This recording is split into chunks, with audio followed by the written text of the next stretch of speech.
recently completed the renovation of her small bathroom, and it is a great transformation. Take a look.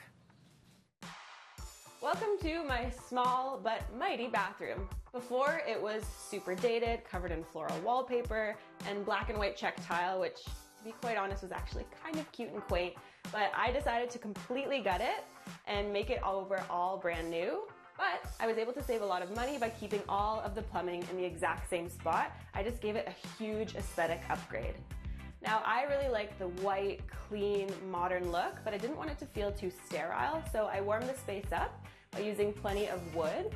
So this beautiful blonde wood cabinet that I recessed into the wall, the beautiful vanity which matches it, and then I found these awesome bird hooks online, which were a huge steal, and instead of drilling them into the tile, I ended up drilling them into a piece of doweling that I super glued onto the tile so I didn't have to make any holes. It still holds towels just fine, and it looks great, so win-win all around. One of the biggest updates that I made to this bathroom was getting shower glass, which lets in all of the beautiful light from the window. I do have to squeegee it every day, but that's totally worth it for me. And if you're gonna go with shower glass, consider getting a door that hinges. That way you don't have to get into the shower if it's a static sheet and get your hair wet just to turn the shower on. One of the things I did to make it feel a little bit warmer was going with this beautiful cement tile. It's 100% handmade, each piece is different, which adds a little bit of character and warmth to the space, and it's totally going to patina over time and look absolutely beautiful. It contrasts so nicely with this white subway tile, 4x12, grid stacked. At the end of the day, I love this space. She thought of everything. For a closer look at Sabrina's bathroom, check out the special 360 video on our Facebook page. Like, you can see everything. You can zoom in on all the details around the room and take a look at all those little design details, those amazing little bird hooks that you got online. I think it's great. So we want to, with Brian, talk a little bit more about what you need to consider when it comes to a bathroom reno. It's not the easiest place in the house to renovate because there is plumbing involved, there is water involved. If you do not have a ton of space, you have to be a little bit creative. So we have pictures of the process.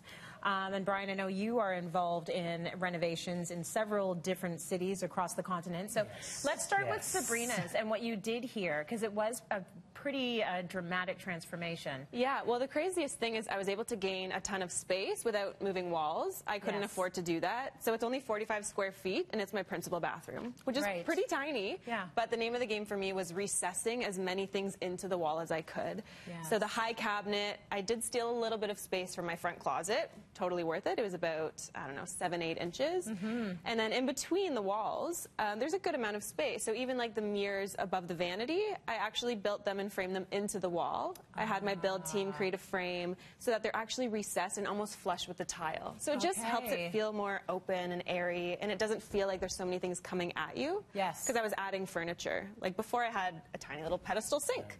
So you'd think adding a big chunky vanity and a high cabinet, it would feel a little busy, but because things were recessed and I kept everything really clean and minimal, I think it made it feel a lot bigger, and I gave you a little bit more space. Yeah, and when you're talking about wall space, we do a lot of built-in medicine cabinets and tall ones. So sometimes across from the vanity, there's a blank wall.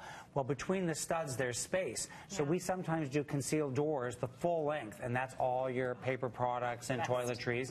Also, wall-mounted toilets, because the tank is in the wall, so the toilet doesn't stick out as far. You just have the basin sticking out. So that saves a lot of space in very small, especially small bathrooms, you know, where they're very little. If you use a wall-mounted toilet, you have a lot more space to move around. Absolutely. Now, you had to think about the drywall you were using in that space. Yes, so the build team was great. They used Curdy board, which is what you have to use, the Schluter system, just for water, right? Yes. Especially because if you're going to have shower glass and not a curtain that closes all the way, and something that has a little bit of an opening, if you're splashing water out, which happens, you don't have to worry about it over time getting moldy or seeping down through the tile and causing problems down the road. So that's absolutely the way you have to go. Now, the other thing you did, which was very smart, is you didn't change where you needed the plumbing to be. If you want to save money, don't put the toilet on the opposite wall. If you can get away with it, do not move the plumbing. And sometimes you're in a situation where you can't move the plumbing, like when you're in a condo. Yes, in condos it's challenging. I'm actually renovating renovating in New York my bathrooms, and I did move the toilets. Yeah. And you have a stack that runs through the building. Now, if you use a wall-mounted toilet, because you can't go through the concrete to the suite below, you can move the toilet within a range, and then the waste goes in the wall and down. The pipe goes down to the main stack. So you do have some flexibility without having to go through. So you can move it within about 4 feet, 5 feet of the stack. But it is possible if it's really important to change the layout. What are the things that you have to think about when you are, let's say, bringing materials into your bathroom renovation? Are you allowed to book the elevator? Can that be your elevator for? Can you bring a bathtub up there? Like, how do you coordinate that? You have to book the elevators, and you know, our bathtubs were being delivered. They said between 9 and 10. They didn't show up till 1, so the truck was sent away. Of course. So you know, you're not the only person in the building that is using the service elevator. So you have to book that. You have to be very thoughtful about how you're doing this, and really very organized. Also, because you're impacting other units. So when you're adjusting, you know, when you're moving fixtures, sometimes you're turning off the water to the entire stack of units that is in your stack. So you have to be very friendly to your neighbors. Make cookies. Yes, make cookies. Yes. And obviously it's done during the day, but you have to inform them. I mean, we had a bit of a disaster in our building where they turned off, if I could say this, go into this, they had announced that they were turning off the water for 2 hours in the building. And someone was on the 13th floor, and they were in the kitchen washing their dishes, and the water turned off. So they were like, oh, okay. So then they did whatever they had to do, and they left. And then an hour later, the water turns back on.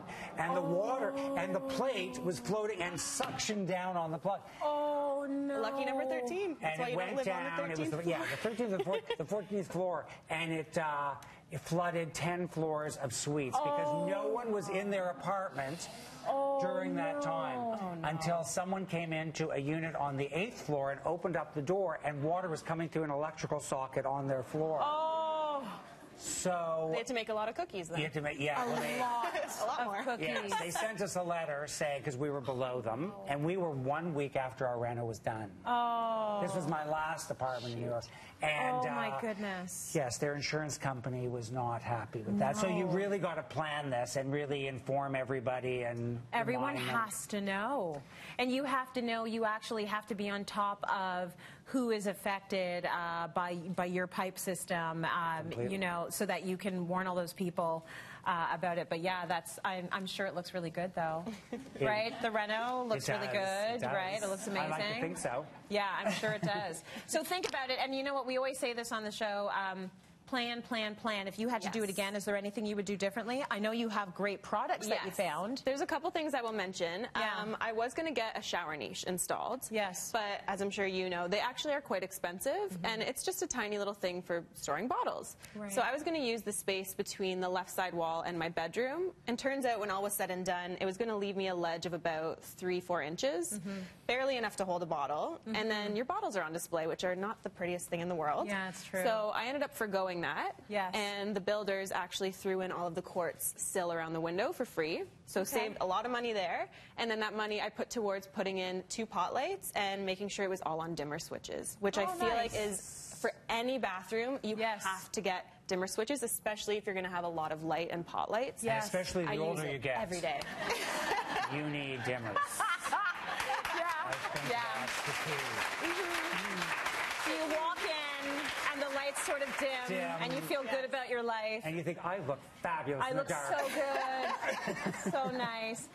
If you want to know what kind of products Sabrina got in terms of, you know, really super duper suctioning on the walls, you can see what it looks like there, but we're going to have a link to where you can find them at cityline.tv, because they stay. They stay suctioned to the wall. I know. I suctioned this to the table. I couldn't get it off. Oh, I love that. And those are hard to find. Thanks so much, guys.